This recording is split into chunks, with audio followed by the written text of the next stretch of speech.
Part 4 video of my sister wedding.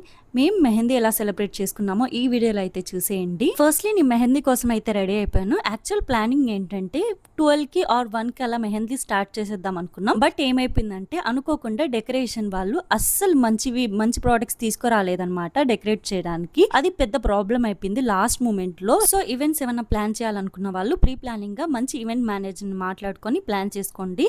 Afternoon start చేయాలనుకున్న మా event evening అయిందనమాట. చుట్టుపక్కల విలేజ్ నుంచి వచ్చిన వాళ్ళకి ఈవినింగ్ త్వరగా వెళ్లాల్సి వచ్చింది. సో ఫుల్ ఫ్లెడ్జ్డ్ గా ఈవెంట్ అయితే ఎంజాయ్ చేయలేకపోయాం. ఇలాంటివన్నీ ముందే జాగ్రత్తగా చూసుకోవాలి. రీసెంట్ గా అప్లోడ్ చేసిన లాస్ట్ 3 వీడియోస్ కి మంచి వ్యూస్ ఇంకా లైక్స్ వచ్చాయి. చాలా హ్యాపీగా అనిపించింది. కొంచెం బూస్టప్ కూడా అనిపించింది. ఇంకా మంచి వీడియోస్ అయితే చేస్తాను. బట్ డైలీ అప్లోడ్ చేయడం కుదరలేదు. ఇంకా నుంచి అప్లోడ్ చేయడానికి ప్రయత్నిస్తాను. మెహందీ వాళ్ళని మాట్లాడుకునేటప్పుడు కూడా కొంచెం జాగ్రత్తగా చూసి మాట్లాడుకోండి. మా ఈవెంట్ లో ఎలా ప్రాబ్లం అయింది అనేది నేను నెక్స్ట్ వీడియోలో అయితే చెప్తాను. నాకైతే పర్సనల్ గా మెహందీ కంటే గోరింటాక్ అంటే చాలా ఇష్టం. మీలో ఎంతమందికి మెహందీ ఇష్టమా గోరింటాక్ ఇష్టమా కామెంట్ చేసేయండి. Bye bye.